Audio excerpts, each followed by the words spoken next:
நாமத்துக்குமாருடைய வேடிக்கை பார்க்கவும் புத்தகத்துல பசித்த புலியின் வேகம் அப்படின்ற தலைப்பிடத்துல ஒரு கருத்தை படிச்சேங்க. அதாவது நாமத்துக்குமார் அறிவுமதி அண்ணனுடைய அலுவலகத்துல கல்லூரி முடிஞ்சு மாலை நேரத்துல அவருடைய அலுவலகத்துக்கு போயிட்டு திரைத்துறை பத்தி நிறைய கத்துக்கிறதுக்காக போவாராம். அப்போ சாந்தகுமார் அப்படின்ற ஒருத்தர் தினமும் ஒரு 5-6 மெட்டுகளை போட்டு இதுக்கு பாடல் எழுது அப்படின்னு கேட்பாராம்.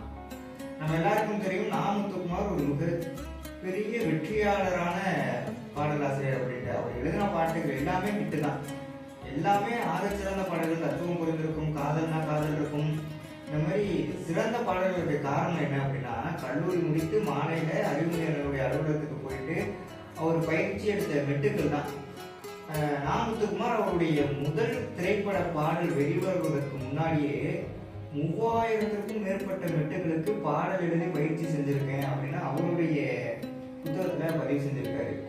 நம்ம எடுக்கக்கூடிய பயிற்சி தான் பிற்காலத்துல நம்மளுக்கு வெற்றிக்கு அடிப்படையா அமையும் அப்படின்றத ரொம்ப அழகா பதிவு செஞ்சிருக்கு இந்த பக்கம்.